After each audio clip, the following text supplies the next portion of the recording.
Welcome to this week's OK at Work with myself, Sarah Sawyer, and my colleague, Russell Berger, with attorneys Offit Kurman. And today we are talking about the independent contractor rule. So another thing that's in the news with the Trump administration, with some updates on how the Department of Labor is going to be interpreting that classification, how they're going to be enforcing it. So some updates there on what to be looking out for. And so just a quick primer. In most instances, an individual is going to be considered an employee unless you can establish that they are an independent contractor, and there's state and federal tests that establish that and factors and things to consider. So just like a lot of the things we talk about on OK at Work, it's super straightforward and easy. Now, it can be a little complicated and very fact specific. So what is the latest, Russell? Yeah, there's a massive different tests that involve. And to your point about not just the federal and state division around that, there's a test for IRS and taxes. There's a test for unemployment. There's a test for workers' comp. There's a test for FLSA wage. And they differ from state to state. They differ from state to federal. They differ from category of law to category of law.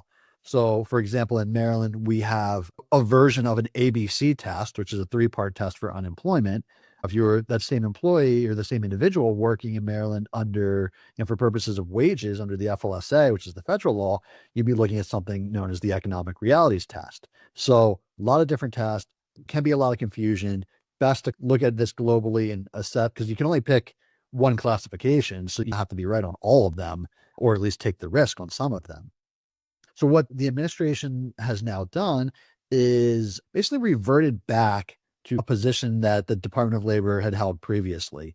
During the Biden administration, there was a rewriting of how the Department of Labor was going to interpret misclassification issues under the FLSA.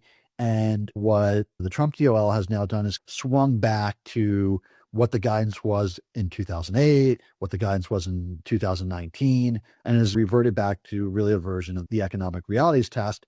And again, I say that, and I know we've said it here many times before, this is the federal government's position. Courts still say what the law is. And you still have to look at the law in your circuit, because this varies from state to state, circuit to circuit at the federal level. But more or less, frankly, for us in Maryland, this guidance is probably more in line with the state of the case law than the updated Biden administration guidance. Yeah, and there's several factors, and it's definitely something that if you're ever going to go to classify someone as an independent contractor instead of an employee, just based on the laundry list of laws you have to comply with and different things, as you can probably tell by that laundry list, there is a big impact in misclassification. And there's a lot in these tests. So you describe it's an economic realities test, that these factors are very fact specific. They deal around the nature of the relationship, the type of control over the individual. I'm just paraphrasing here because it would be a lot to get into all the details of all of these tests, and we'd have to be here for an hour.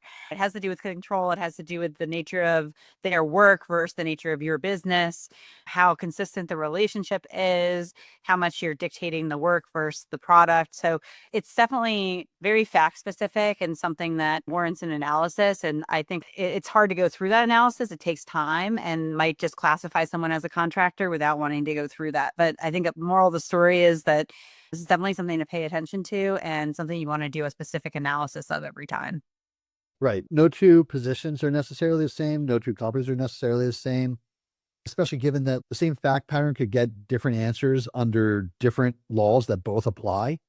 It's something that really should be a thoughtful consideration. And as I know we've said before, you don't just get to pick whether someone's an independent contractor or an employee. It's something that should be thoughtfully analyzed, because the law is ultimately going to control regardless of which side you come down on. Yeah. Well, something to keep an eye on. Well, thanks, Russell. See you next time.